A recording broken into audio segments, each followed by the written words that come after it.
Okay, hi everybody. Good. Nice to see everybody. Okay, we're going to get started. I know that there are going to be more people joining us, but I want to get started at least in terms of doing some of the background information.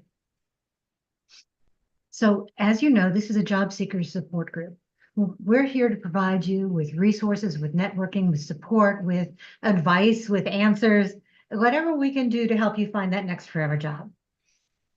And I love the fact that so many of you are on camera today. Being on camera really helps me. I love seeing your faces. It not only gives me an idea of what's resonating with you, what's not, what questions you might have, but it also is, in terms of networking, people are more likely to network with people they know and trust. And one of the ways they get to know you is by seeing your face. That helps to make you a real person. So because this is that kind of a networking group as well, my recommendation, if you're willing to do it, is to enable your camera. We would love to see you. I've also enabled the chat, and that will be up throughout the meeting. And at the end of it, I will tell you not only how to save the chat, but I will remind you that we will put the chat into our private group at the end of the meeting. Now, for those of you who don't know, and I will mention this again in just a minute, but a private group means that it's available on LinkedIn, but only to those people who are invited to join the group. Oh, sorry. So LinkedIn, if you're just doing a search, you won't find it. The only way you get to join the group is if I admit you, and I only admit people who either have registered for the program and haven't attended, or have registered and are here in the room. I want to make sure that it's a safe space. And it's a safe space to be able to share ideas, information, ask questions, do that kind of networking that we want to be able to do. And we're up to over 280 people in that group right now. So if you haven't joined, I'm going to put the link in the chat. Please make sure that you ask to join. It really is a very good resource. Now, I am going to start recording this in just a minute. I may have goofed and started recording it on YouTube already, but in any event, the reason that I record it is so that you can go back and take another look, or people who said they wanted to be here and couldn't join us for the session can take a look. But what that means is, if you would rather take your face off camera, I understand. If you wanted to put just your first name up, I understand that too. If you want to be Mickey or Minnie, be my guest. But by the same token, remember that one of the things we're doing here really is that kind of networking. So the more authentic you are, the more you are, the better. Okay, and I did notice that somebody asked to record this on their Otter AI. Because I'm using one recording tool already to take notes, it really gets too confusing in the background. I will post the AI notes in our private group. So I do appreciate your understanding of that. All right, I'm going to start the recording. Once I figure out where Zoom put it again.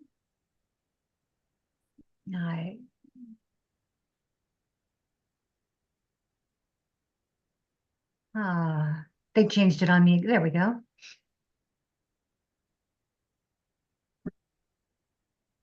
All right. Hi, everybody. I'm Linda Brubaker, and this is Job Search Lunch and Learn. It is a job seeker support group. It's a place where you can get some networking, some information, some ideas, some questions answered. The idea is we want to be able to help you with your job search. We know that you really don't want to be here, but we're glad to see your faces.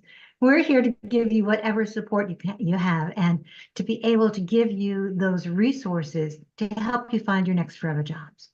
So first, a little bit about me. I do this as a labor of love. And I see Ken Lang there, and I know he does too.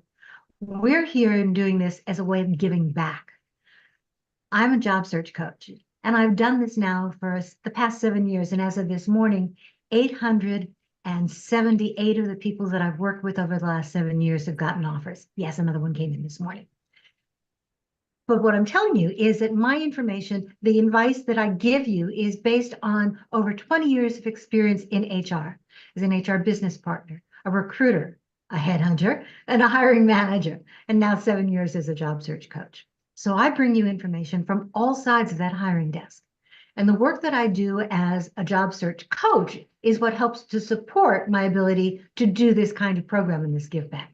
So if any of you are interested in working with me, I will put my information in the chat. I know Ken will do his as well, but truly we are here to support you. Ken is another job search coach who has been a friend of mine now online for several years. We've worked with several different programs together. And Ken, if you're willing to unmic or unmute and introduce yourself, that would be great.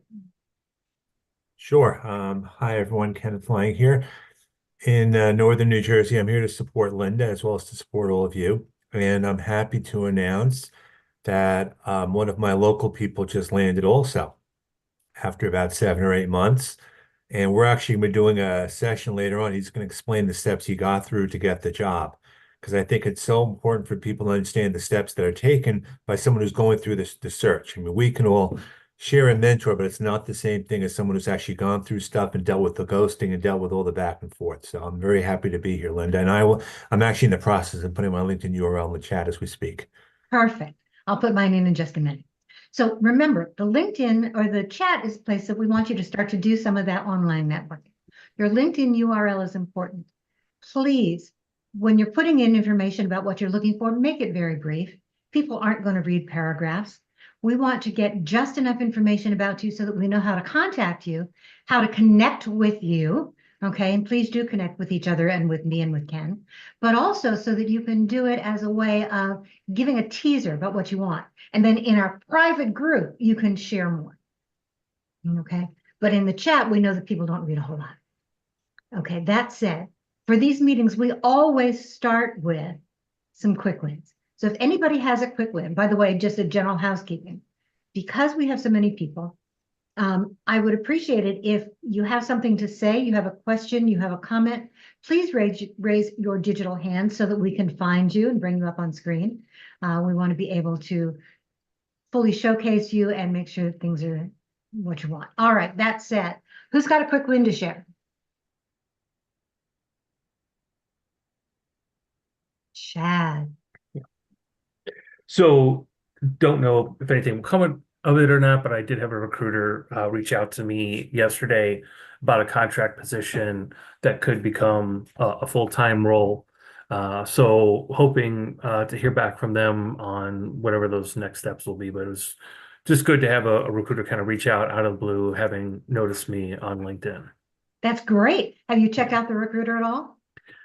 Well, yeah, I'm familiar with the organization. It's a consulting group that I've talked with before about other possible contract roles with them, and they've just like ghosted me in the past after multiple rounds of interviews. So that's why I'm like not putting a lot of eggs into this basket, but we'll see. Anything helps. Yep. Hello, Mark. Hi, Linda. How are you today? Good. So, quick win would be, so I have a couple of opportunities that came about my desk a couple of last week. And one of them, they're both they're similar roles in the pharmaceutical industry. And up until now, I haven't even had a phone screen until last week. So went really well. They told me I was going to move to the next round, and they had mentioned the actual the next steps in terms of specifics, who I'm meeting with, so on and so forth. And so I'm excited about it. My question to you, though, is I have a opportunity that came up a week and a half ago. Haven't heard in a week. They told me that they were going to get back to me. They didn't give me a date, but they said, oh, so and so is going to get back to you, like the other recruiter is going to get back to you. Do I wait to the end of this week to then follow up with the recruiter to ask the question? You can get back to them now if you like, or you can wait until Friday. Anytime between now and Friday is fine. But what I might do is, I'm really excited by this opportunity and excited to move to the next steps. My calendar is filling for this week. Do you have any potential dates for me? Okay. Okay. Great. It's a good way of saying it rather than you told me you were going to get back to me and you didn't, right? So it's putting it on you. It also demonstrates that other people are interested. Great. Thank you very much. You're very welcome. Anyone else with a quick win? Now, a quick win could even be went on an interview and got rejected. I'm just going to say I put Bob Callison as the one who landed. I put his name in the chat. He'd be happy to have a conversation with you to let in the meantime before we prepare the event, because I actually asked him in advance. It just as an FYI. He actually lives in the same town as me, so we chat all the time. That's great. By the way, before I get to Laura, I have a quick question for Mark myself. If I can find you again, Mark. What you said you've not had any much success between now and or just until recently. What are you doing differently? Yeah, good question. I'm networking a lot more. So I am reaching out to those in my network that have some sort of connection to the company or to the role. And so and then quite frankly, I have a feeling it's timing. You know, budget cycles are now, they're planning for next year, things are kind of working. But I was spending a lot of time applying for jobs. And I think I don't know if we've talked about it, there's lunch and learn. It takes me 2 to 3 hours to apply for a job. Quite frankly, at this point, it's opportunity cost. So I'm networking a lot more than I'm applying to jobs because I'm pretty focused on what I want to do. That So I focus would is say network. network is very important, but don't stop applying for jobs, guys. I will tell you that it really does work. Even those black hole jobs where you know no one. In my entire career, I have never gotten a job through networking. Okay. So, and a lot of the people that I know have never gotten jobs through networking. In fact, the one who landed this morning, it came in because she applied directly. So don't rule that out, but be very selective, especially when you're doing those that you're applying for, just that way. And when you do apply, yes, you need to spend the time to tailor it. But then after you've applied, even after you've applied, start building those network connections. Start commenting on posts from people from those organizations. Networking doesn't start and stop when you say you're interested in a job. Fair enough. Thank you. Lori. You have to unmute, Lori. Yeah, I know. I was so worried about getting my hand down. No, thank you, Linda. And you have been so helpful and supportive. And I've been in this game. I'm calling it a game. It's not a game, but It is. way too long. So it's the holiday seasons, and my financial runway is, so I'm going for the holiday job, and hopefully we'll get some luck. I went in person, and I'm just better in person interviewing, and the store really liked me. And so now it's up to this general manager who was supposed to interview me on Zoom, and that hasn't happened this week, but I'm still, hopefully, and it's right around my block. So it'd be a perfect holiday, get some money in the bank kind of job. So if anybody really needs money in the bank, maybe try a holiday job just to part-time. Yeah. I think holiday jobs are not a bad thing at all. I'm a fan of part-time or contract, temporary roles. It's another way of getting you some self-confidence back, getting some cash in the bank. It's important to focus in on the job search itself, but it's also important to have other things going on too. And it's another way of doing some networking. So it works. Perfect. Anyone else have a quick win? By the way, here's another part-time kind of a role that you might think about. The holiday season jobs are really starting to come on board. So think about some of those if that's something that might interest you. If you have a bachelor's degree in any field, take a look at substitute teaching. I know that that's not the thing most of us want to do, okay? But by the same token, subs make pretty good money. The other thing about subbing is that you don't have to have any teaching experience. It is a per diem, meaning that you get called that day or the day before, and you can say yes or no, which gives you lots of flexibility for the job search as well. And it's another way of getting yourself out of the house and doing something and meeting other people and getting involved. Applying for a sublicense is very easy in most states. Okay. Normally it requires a short application, sending them your transcript, and it'll be a very short interview process. Districts are hurting for substitute teachers.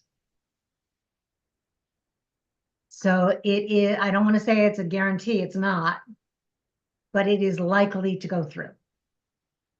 So it's simply whether or not you choose to do it.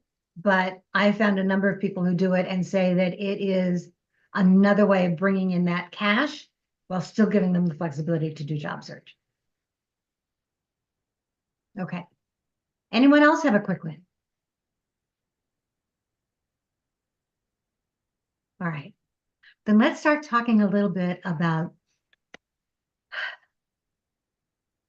the elephant in the room, right? Job search over a certain age. Now, I will tell you, and I'm not going to tell you how old I am, but I will tell you that I think I'm probably older than everyone in this room. Ken, yes, even you.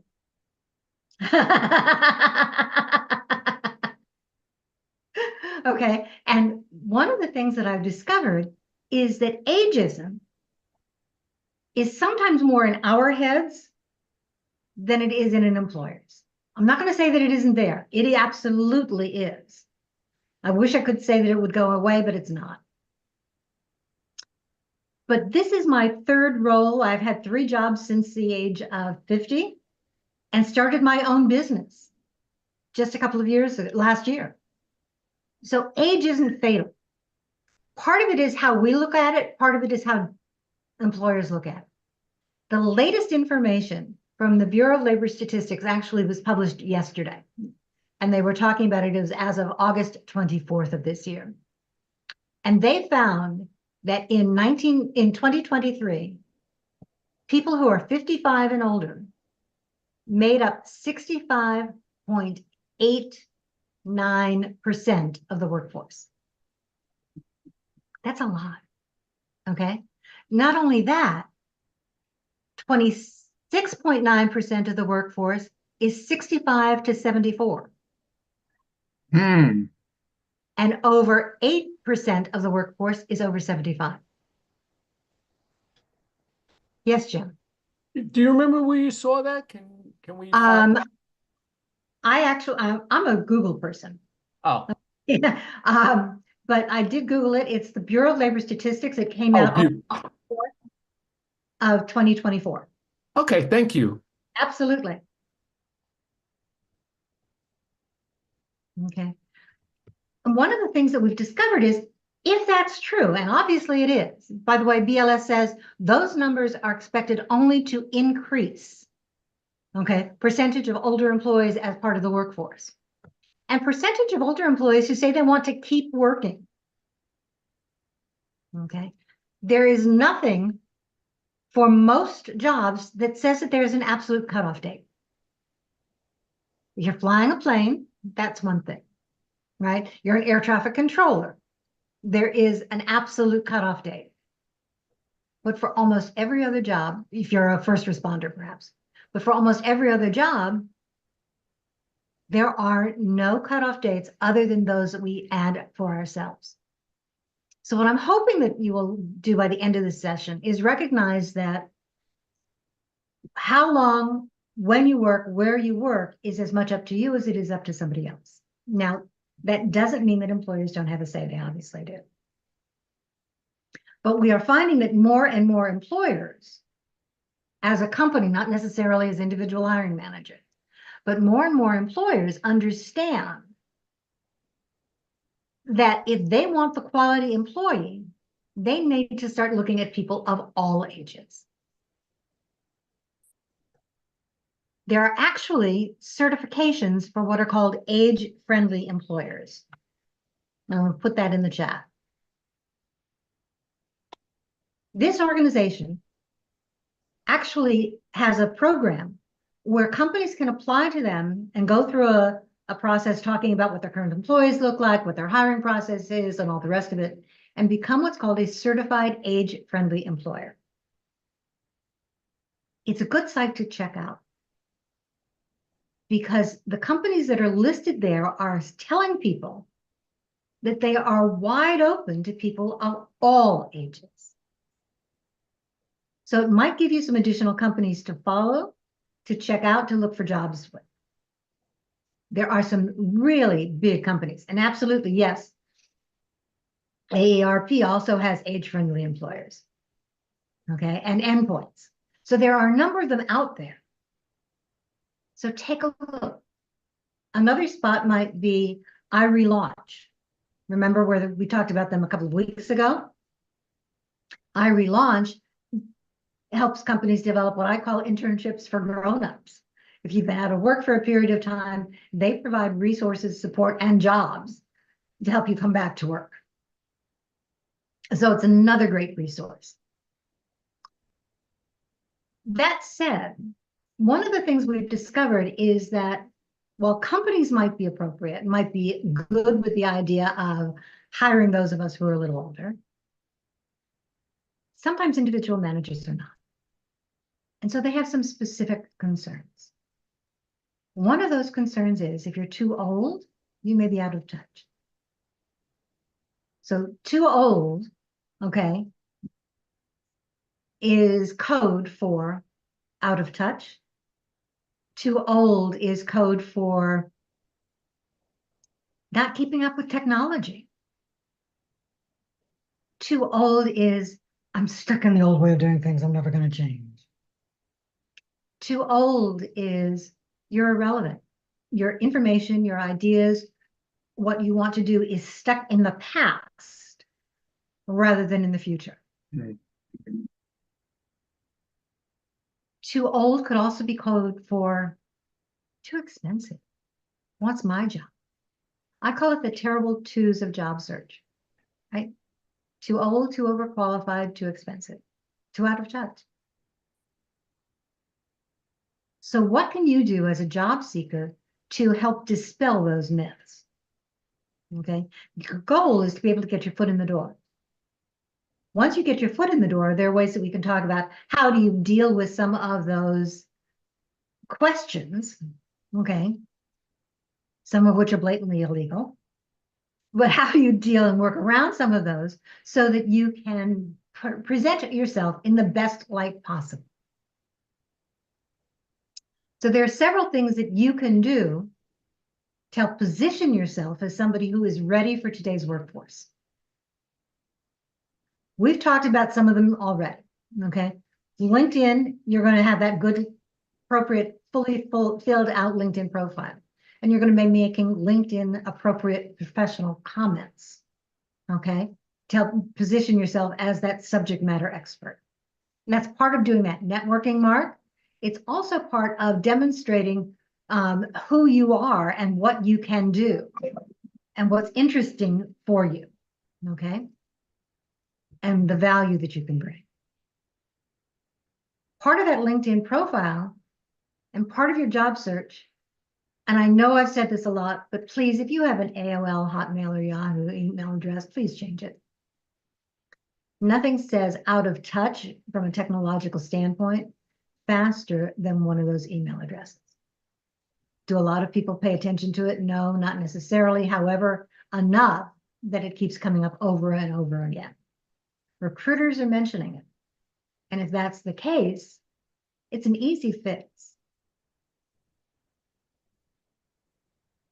That said, what other things can you do?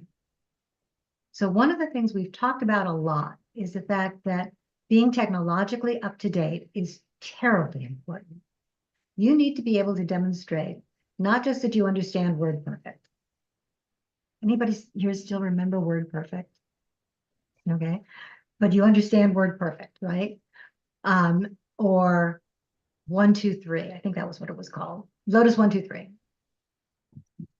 But that you know the new stuff, like Google Docs and Sheets, that you understand newer technology, that you're up to date on the kinds of things that are going on. So there's no way you're going to learn everything related to the jobs you're interested in. But taking a class or two, even a LinkedIn learning class, is important to help demonstrate that you are still willing to learn new things. That ability, that willingness to learn new things goes a lot. So if the last class on your LinkedIn profile or resume is back from college, you need to fix that. Technology has gone past where you were. And you need to be able to demonstrate, even if it's not exactly the technology that they're looking for, the fact that you are not only willing, but able to learn something new in the technology field, that goes a long way to demonstrating that you can learn and do the kinds of things that they want to do. And more importantly, that you're interested in picking up that new technology. Now, if you're looking at some of these programs, there is a program through your local unemployment office. Okay. That provides funding for some of that training. It's grant-based. You have to apply for it through your local unemployment office or through their local one-stop. They will put it in there, go to their training options. What you're looking for is something called a WIOA grant. Workforce Innovation Opportunity Assistance. It is specific training designed to provide the skills people need to get back to work. That's not going to be everything you need. And I will be honest with you that some of those programs are absolutely terrible.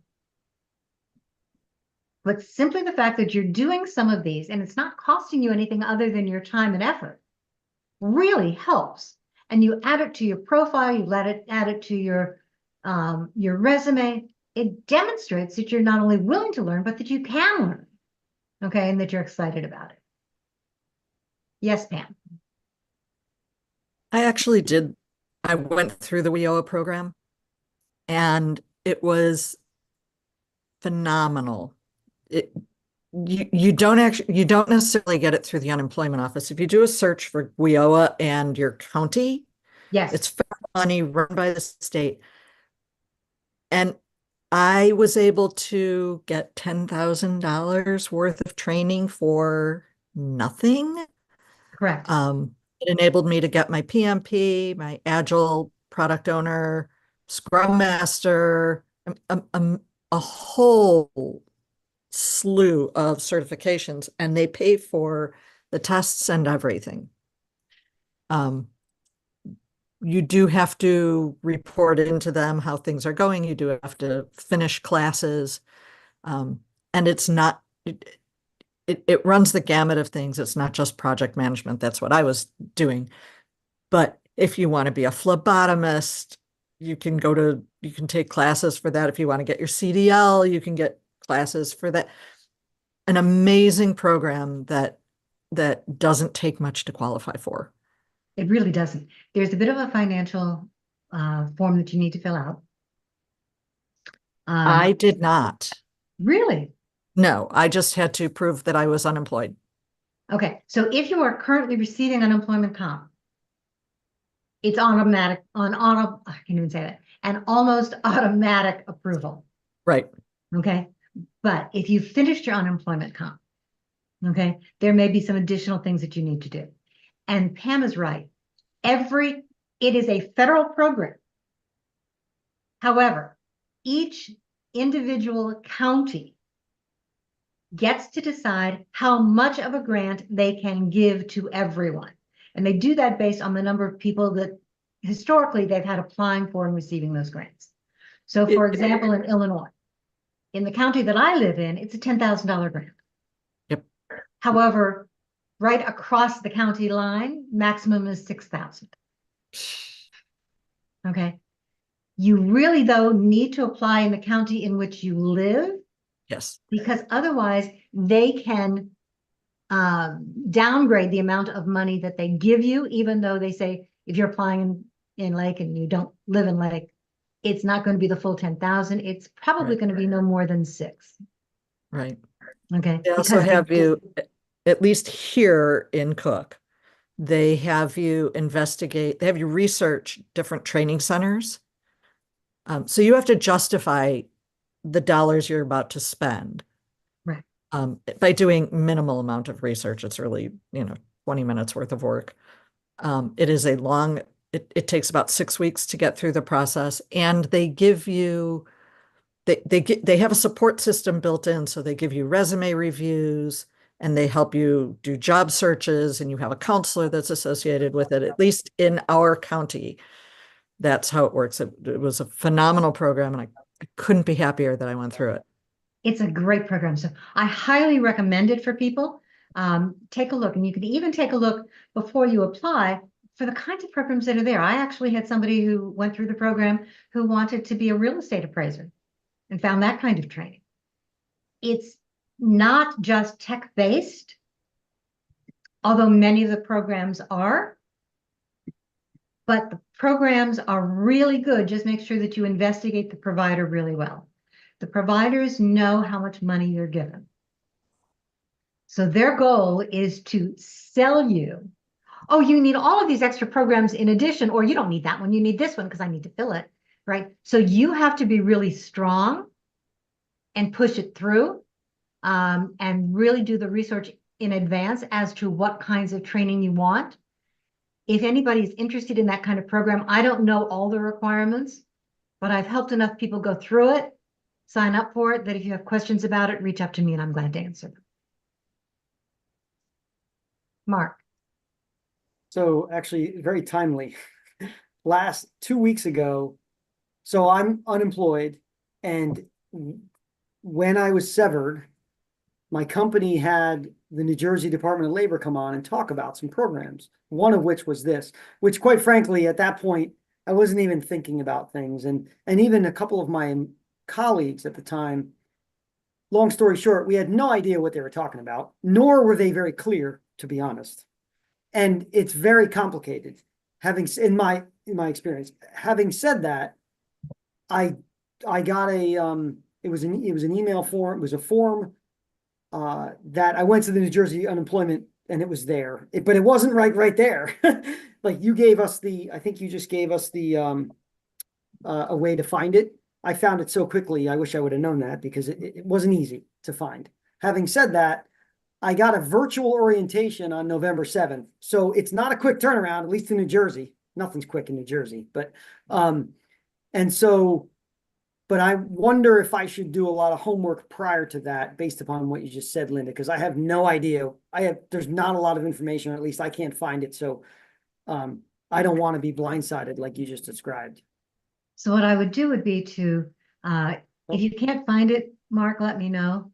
I've got the information for Illinois, but I'll see where I can't find it for elsewhere.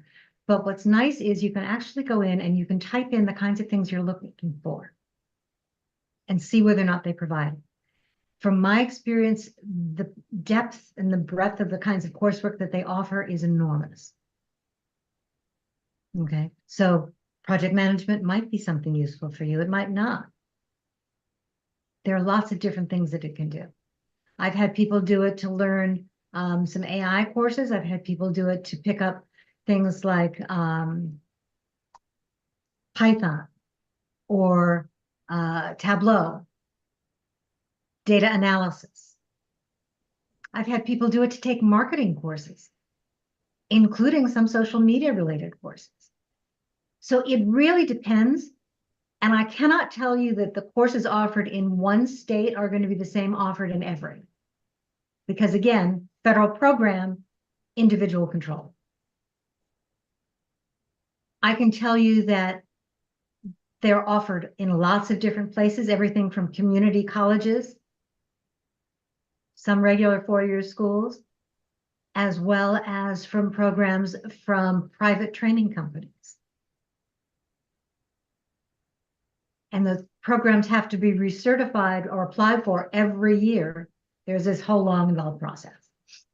Somebody tried to get me involved in it, and I walked away. Yes. Charles.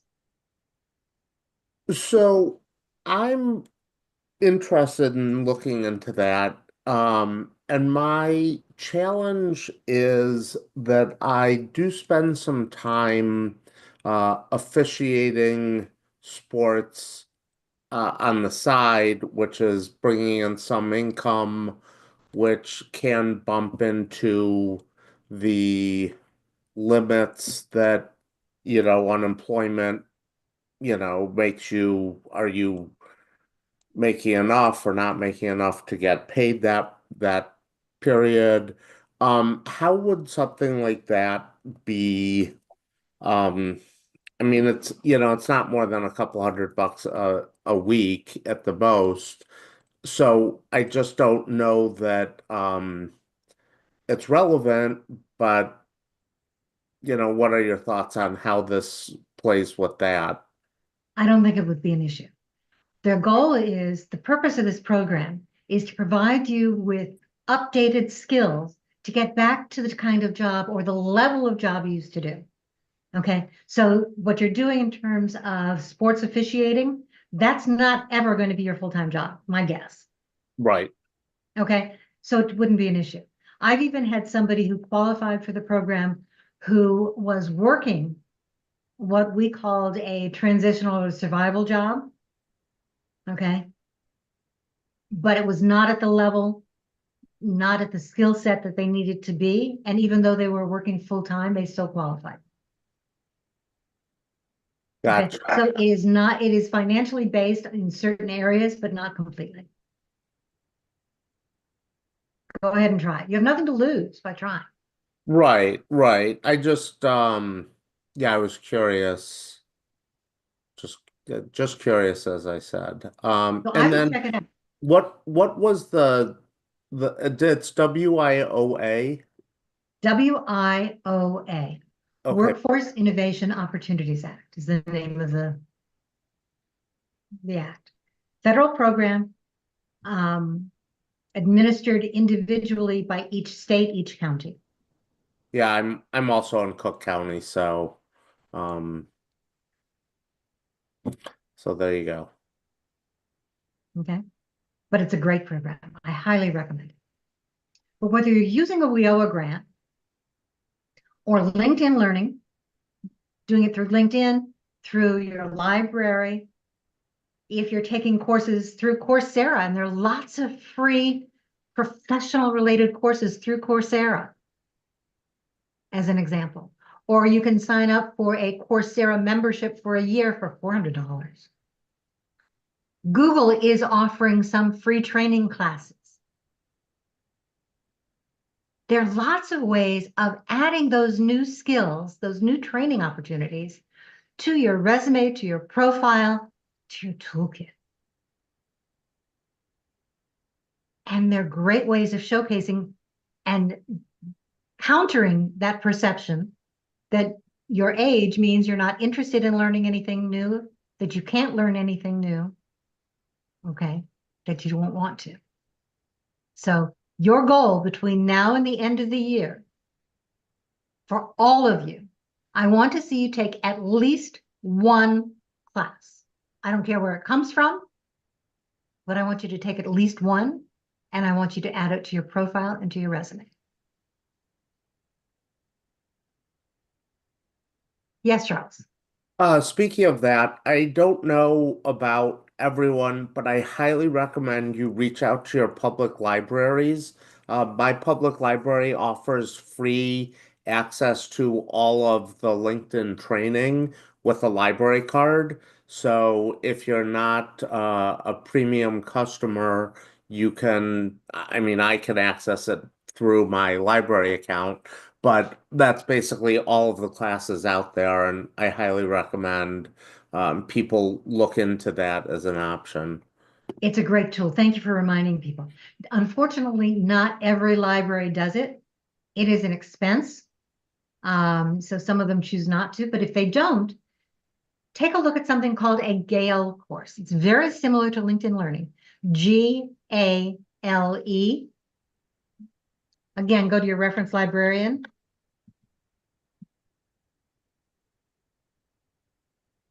doesn't have the same name recognition as LinkedIn Learning. But honestly, you don't have to put where you took the class. What's more important than where you took it is the information that you learned. So you can check Or, that out. or some libraries, you can get an out of town card. And although it's money, it's rather cheap compared to LinkedIn Learning Premium. Okay. So there are lots of different ways to do it. Check with your reference library and see what kinds of information they have available for you. A highly overlooked resource for job seekers as well as for everyone else. Okay. But your goal between now and the end of the year is to add at least one course to your resume or to your LinkedIn profile. Okay, good. All right, now, so that's one of them. We've talked a little bit about where to go to look for jobs if you're older. And honestly, you go to look anywhere. Don't let the information in the job posting scare you away. If you have at least 70% of what they're looking for, go for it. What do you have to lose? Employers are understanding that they need people with this skill set. So what's most important is not that you have every single thing, that you check every box, because most people don't. In fact, most of their current employees don't check every box. So what's important is that you demonstrate that for those boxes that you check, here's what you can do for them. One of the things that gets in our way as older employees or older job seekers is that we focus too much on the past. You want to talk about everything you've ever done. And to be honest, employers don't care. That focus on the past works against you. Okay? They want to know what you can do for them. So everything you say, resume, cover letter, interview responses, has to be based on what you can do for them. If it's not important to them, don't talk about it.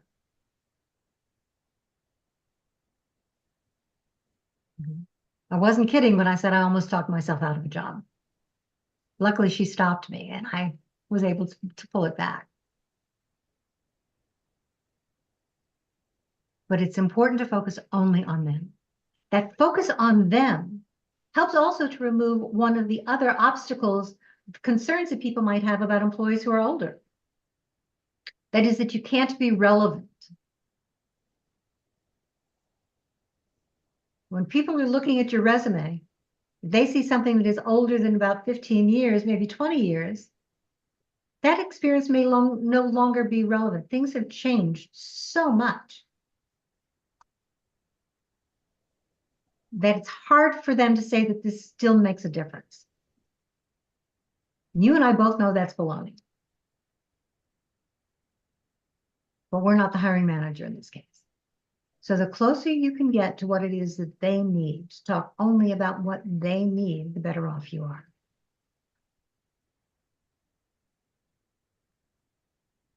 Companies are understanding that they need to bring in people who are older. The rest of the workforce isn't all that available. We also know that people leave jobs, not us, of course, right? Many of us who've been in jobs for 20 or 30 years, but the average lifespan in a job is less than 7 years. So when people say, "Oh, won't stay long," no, neither does anybody else. Somebody asks how long you want to work. I'm having a great time. I love what I'm doing. And as long as I can continue to provide value, I'm here. I'm excited. Never put an end date on something. So I'm curious. For those of us who are a certain age, okay, want to know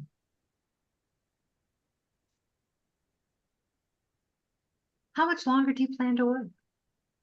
It's a question that I hear asked in interviews. It shouldn't be, but it is.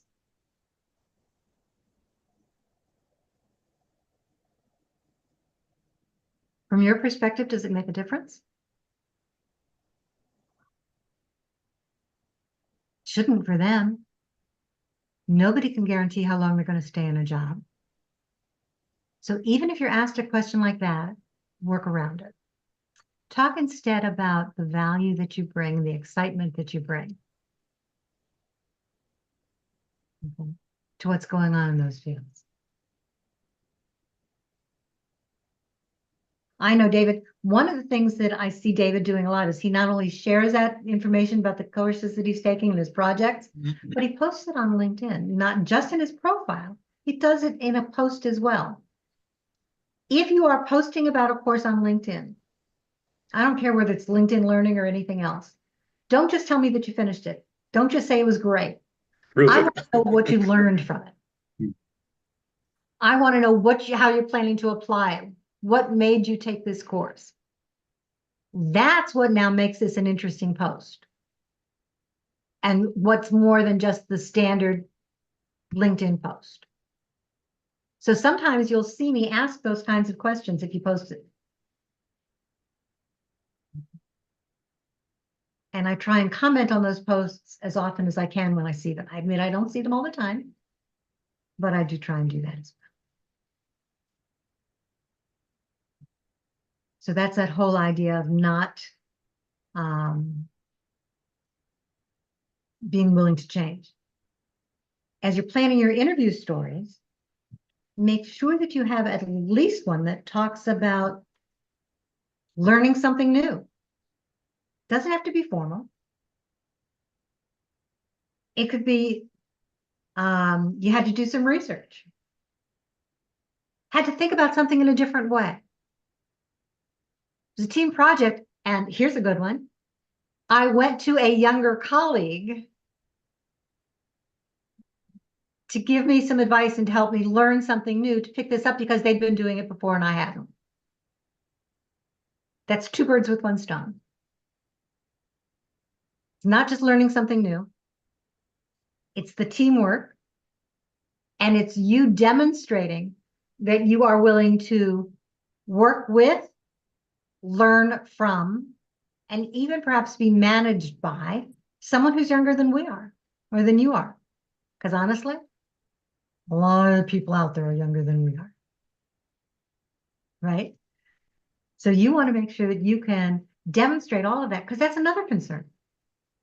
In fact, I had somebody give me that as a response or a question that they were asked in an interview just the other day. You know, how are you going to feel about working on teams where everyone is younger than you are? Make sure you've got an answer for something like that, or that you've got a story already prepared so that you can preempt it.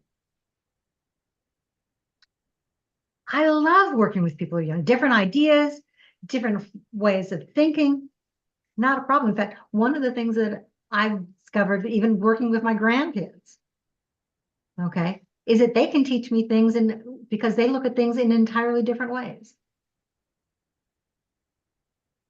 So we learn from each other.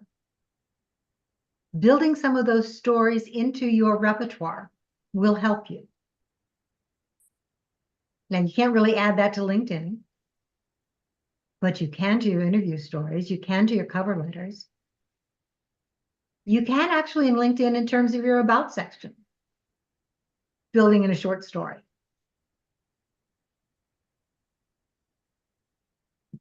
So all of those things work together. Okay. In the chat, I apologize, I've not been checking the chat. Mimi says that she worked with or went to a younger college to learn XYZ. Yep, it is a good one. Teamwork, working with other people, working with younger people, learning new things, all built into the same story. I mean, one thing I would absolutely recommend, because I do this locally, there are colleges that are looking for mentors for college students to get into the workforce. And that's not only a networking tool for me to work with other mentees, but it's a way to kind of get my skills in order. And that's a great way to position yourself. And I'm sure a lot of schools, if they don't have a program, I'm sure they'd love to have someone with your expertise help them out. And that's a great That's a- pay it forward thing for me. That's a great idea, Ken. Thank you. Sure. And if the colleges don't have it, go ahead and suggest it. There's nothing that you Absolutely. can, nothing wrong with it. Because as Okay. much as you want to talk about the Career Services Office, they don't really have a clue in a lot of cases as to what's going on there. They're so far behind the 8 ball, especially in some of the fields. So they would love to hear from people, maybe your alumni association at your college, reach out to them that way. I absolutely recommend that. You can also go to the department. Okay. Yep. If you've got a department that you are working with, okay, you don't never even have to actually go to the school if it's a local school, but you go to the department that teaches X. Mm-hmm. Okay. I've got some time. I'd love to be able to help mentor some of your students Sure. and provide them a resource. And you know what? That not only gives you the ability to demonstrate what you do, to practice what you do, to gain those skills working with younger employees, but it's something else you can add to resume. Absolutely. That's your latest job, if you will, whatever it is. Absolutely. Absolutely. Okay. Jobs don't necessarily have to be paid jobs in order to be listed on LinkedIn or on your resume. Yep. Volunteer activities absolutely help. Great idea, Ken.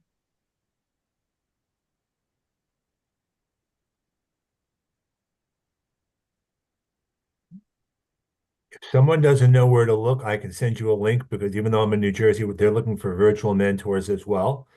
So now everything has to be done in person. Again, I'm happy to share that with the group again. Yes, If you don't know please. where to start, ask. Exactly. There are lots of different ways to do it. And Yep. I love that idea. Yep, I'm actually going to look it up right now. Okay, so I'm putting this in here and I'm going to put this in the chat. This is actually going to be very helpful. This is the link here to what we have locally, but you can apply for it to be a mentor there. I know Deb Feingold really, really well. So it's just a great thing to do for sure. It helps you, it helps them lots of different ways. Yep. Yes, Bill.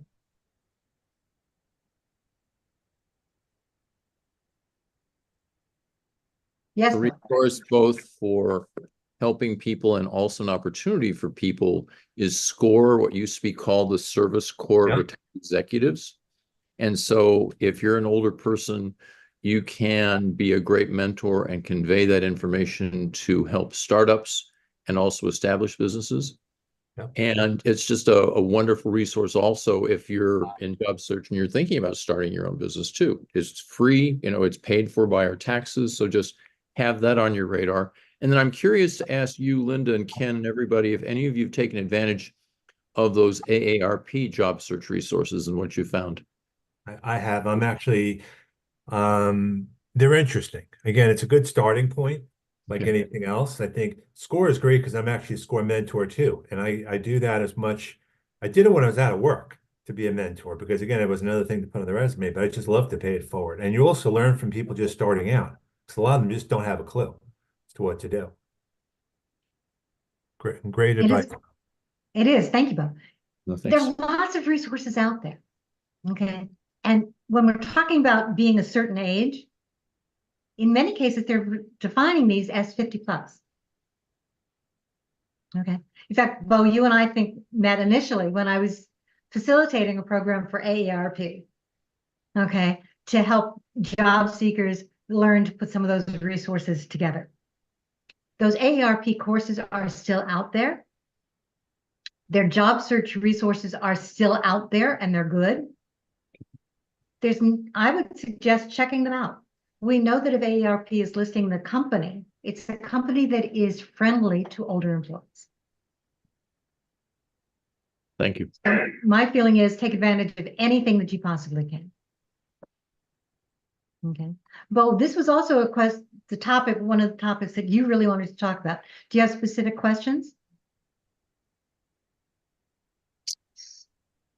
The good news, Linda, the point that you made about mindset, I know ageism is out there. I can think in my career in recent times, and everybody on here, I'll be honest with you, I'm 71. So I do think I'm the oldest person on here. Okay, maybe not, but we'll see. I haven't personally experienced it too often. I have experienced it, but the point that you made about mindset is that the good news is I really seldom think about it. I'm more focused on what would I really enjoy and how can I help others and just really target that and don't worry too much about it. Good. Okay. Most years, I don't even know how old I am until I have to sit and do the math. This year it was what my kids called a milestone birthday, so I know.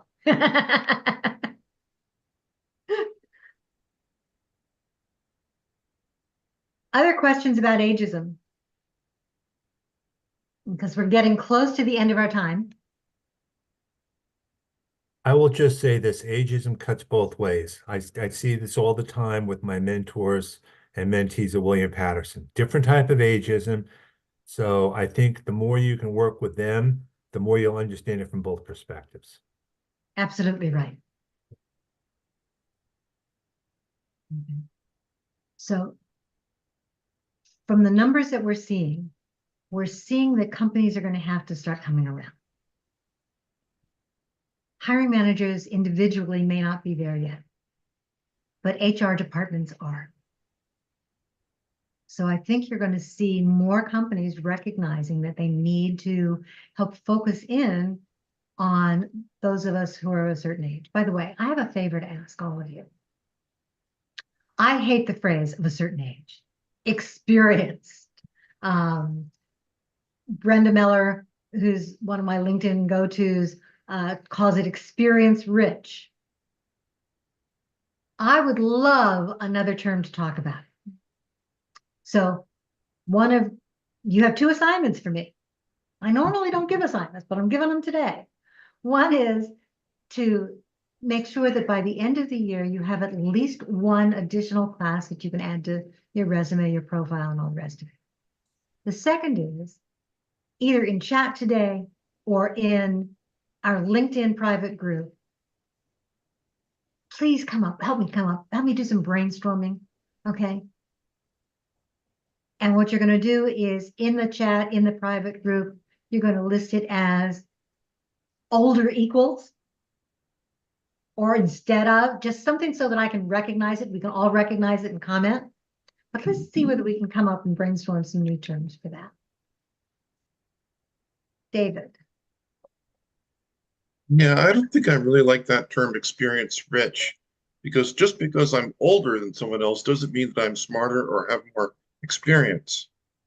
So oftentimes I feel like I have the disadvantages of ageism, but I don't have the advantages of having lots and lots of experience in what I want to be doing.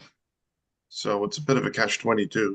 I understand. And Ali, you mentioned seasoned. I think seasoned as more of a cooking term. From a standpoint of job search, that one still doesn't do it for me. I'm not sure what does, but I really want to come up with a new term.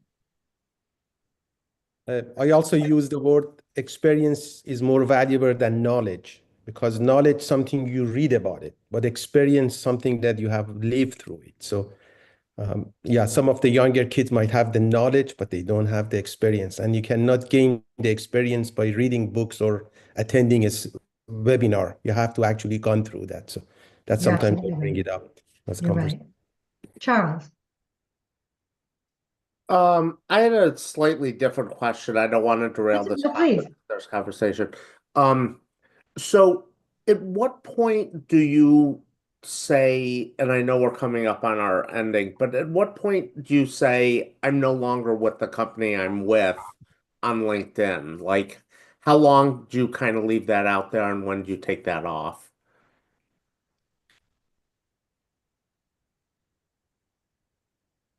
Ken, I'm sorry I added you to this conversation.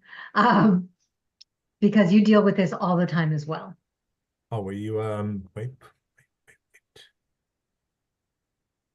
Okay, I was in the middle of doing something else at the time, so. I apologize. So what was the question again? When do you take if you've left a job, when Okay, do you put an end date on LinkedIn? I'm going to put on my LHH hat now, my Leac Harrison hat. Basically, once you've left a job, you definitely are okay keeping it for that whole month that you're there. Let's say you left on the 10th, you're still good for that entire month after that. You can probably go another month or so after that because you can say, oh, I forgot to update it. Something like that. We always recommend after that having, and Linda, I'm sure you know this, having a placeholder job, Mhm. maybe with the job title you're looking for. And the other thing to think about is that this is about how you're going to come across with whatever you do. I mean, we have this discussion all the time. If you're getting a severance package, are you considered an employee? And you absolutely are not. Just because you're getting the money doesn't mean you're an employee there. And that's a big thing that most people don't realize. But I think it comes down to like the 1 to 2 months for sure. Most people are what I find more challenging is when the LinkedIn profile doesn't match the resume in terms of what they did work-wise. The dates don't match up. And then that's more of a red flag to me than anything else. And I'm constantly looking at this. I'm like, why isn't it there? Why isn't it there? Agreed. So here's the difference between what a career coach and what a LinkedIn expert is going to tell you, right? LinkedIn experts are going to say, doesn't make any difference, right? They don't care. LinkedIn wants to see you have a current job. As somebody who's done the hiring, who's coached people to get hired, it truly does make a difference. I will go as far as saying that you can keep it out there for no more than 3 months. And I think that's really pushing it. I would go to 1 to 2. Okay, is my go-to. But I've had some people try and push it to 3. Okay. But the date that you put on LinkedIn at some point needs to match the date on your resume. It is absolutely true, and I understand that you want to look as though you're still employed. It's true that the LinkedIn algorithm is going to find you more if you have a current employer. But having that end date not match when you actually left is a huge red flag for recruiters, for hiring managers. And I have been known to turn down candidates who've done that. We never even interviewed. By the same token, that idea of adding a volunteer role as your current role, it works. Part-time role, absolutely. A placeholder company, darn right. The LinkedIn algorithm simply wants to see that you have a company name that says it is there. It honestly doesn't care what it is. And there are lots of placeholder companies out there looking for opportunities in software, looking for opportunities in marketing. And then your job title is whatever job opportunity, whatever job you're looking for. Those companies are there, they work. They truly are placeholder companies. LinkedIn knows it. It doesn't care. I'm a big proponent. Also, if you have the open to work on, take the open to work off and then put it on a couple weeks later so you come across as being open to work again. Kind of like a wink wink sort of thing. Whatever you need to do to make it work. Right. And it actually doesn't need to be 2 weeks. I've seen people do it on a Sunday and then put it back on Monday. Yeah, I mean, this is just the idea of shutting it on and off. I mean, the time frame really depends on your situation. Right. Of the level is definitely. But I'm a big proponent of the open to work banner. I think it really makes a difference. Recruiters using LinkedIn Recruiter tell me that it makes a difference. They look for that banner. They look for that label out there. When you put your LinkedIn up and if you've taken it off and you're putting it back on, don't just use the standard LinkedIn verbiage. You can customize that. Tell me specifically what you're looking for and where. Tell me something that makes you stand out. Make this a marketing post for you, not just a standard LinkedIn post. That will really help. Yes, Mark. And then this is going to be our last one for today. Sure. Well, somebody else wanted to, I think somebody else had their hand raised. Maybe. All right. If somebody else has it up, we'll do that one too. Go ahead. Yeah. Okay. So just a couple thoughts here because I've done a couple things here. One, I have a volunteer position, which actually I announced on LinkedIn. I didn't announce it as a volunteer position, nor did I announce it as a part-time position. Absolutely not. 150 comments which was good. However, many people thought I had a job. And so I'm like, now 90% of those are not going to help me find a job anyway. So I'm okay with that. And then the other thing I did was, so I have that roll up. I just say it's part-time, right? And it's a company. I'm working for Yep, an organization, right? And then the second thing I did was I did put a placeholder, just look and what I'm looking for. And then Good. something about, so I have two things up there. And then, yes, it's important to have a current company. I realize that. And then lastly, I wanted to comment on, so my severance started in June. I had July on LinkedIn and my resume, and I changed that because I was concerned that an employer would check. And if they saw July and I said June, I'm sorry, other way around. right. And then they would say, well, what else are you? Like, I know it's nitpicky, but I'm not that guy. I don't want to go there. But you know what? Employers are nitpicky. Yeah, exactly. So I changed it. So I ended up changing it. So just food for thought for folks if they're thinking about any of that. Absolutely. Okay. Was there one more person who had a hand up that I missed?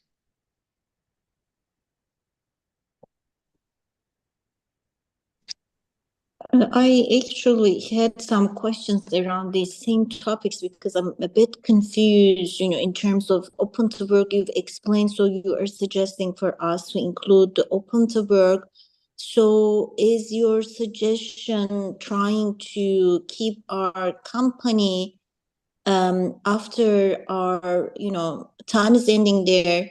You are suggesting we can still extend it a bit more? Is that your suggestion? And is that My suggestion is keep it for 1 month to maximum.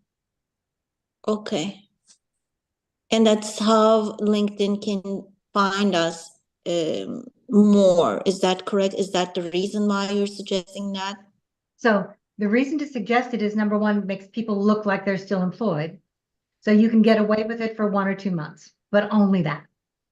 From the LinkedIn algorithm perspective, you show up in searches more if the LinkedIn system sees you as currently employed. That has nothing to do with the open to work banner. This is having that, you can even do that placeholder company, okay? Or that volunteer role or that part-time role. A placeholder company basically says, hey, I'm looking for my next job. That's the name of the company. And then the title that you got, your job title is software engineer, AI manager, whatever it is, the job titles that you're looking for. The only reason to do that is to trick the system. All right, got it. Thank you. Sure. Anything else today? Because we've run over. Thank you all. Like, for instance, my temporary job, I'm an election judge for Chicago right now. So that's my top job. So even though it's just going to be a month, so that's my job. And I will get paid eventually. Whether you get paid or not, it doesn't make any difference, Lori. Right. But I'm just saying, for instance, I'm using my ad hoc volunteer, maybe get paid, maybe not, as my going job until I get a job. And that's not a bad thing at all. Hypothetically, Linda, you could create a group on LinkedIn with this and have everyone join that group, and they could be members of the group, and that could be on LinkedIn as a job. Now, I'm not suggesting you do that, but I know Lynn Williams does that in Philadelphia. Interesting. So we have a private group, Ken. So technically, people that are in that group could put that group up as a current job if they chose to. Just not, I mean, it's different. I'm just saying it's another thing to do, just to call that out as a possibility. And we did that when I was a member of the Viton group. It was right when COVID hit. Right. It was like 100 of us, and we put that as our job. And we got questions like, well, who is this group? How did you start? And we had a facilitator, and he then ended up working for Teal and disbanding us. And we're still a group today. And a bunch of us keep getting unemployed and reemployed. And it's a group. We are still a group, but we don't list it as our top job because we don't have a king facilitator or queen facilitator, but it's a group. Yeah, it works. It works. So it's a conspiracy. It's not a Jobs, they conspiracy. get let go, and the job coaches remain employed forever. The job coaches remain employed forever, but we as people nationwide are still a group, and one person lives in New Zealand. We still meet via Zoom Mm. and love our lives. That's it. Zoom is a blessing. It absolutely is. All I right, love them. Linda, thank you for the topic. Yes. you're very welcome. So I appreciate all of you being here today. I'm about to close some of this down. So let me remind you as I do that you can copy the chat for yourself. Ken, I'm going to think about whether I can come up with something that's job search group, because I think that actually makes a lot of sense. Sure.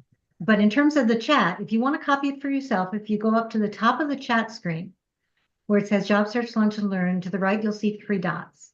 Click on that and save, and it gives you the ability to do that. You can also do it the old-fashioned way. Run your cursor from the bottom of the screen to the top, copy and paste it into a document for yourself. At the end of the meeting, I will add that chat to the private group. Sometimes that actually comes in with the active links. Sometimes it doesn't. It's up to Zoom, up to LinkedIn, but we'll do what we can. In the meantime, have a great week, everyone. I'm going to turn off the recording. Thank you, everyone. Have a wonderful week, and I'll see you all next week. Thank Thank you. you. Appreciate it. Bye. Bye now. Have a good day. Bye-bye. See you next week.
Aaron, I don't know whether or not you're still here, but I'm going to close the room in 30 seconds.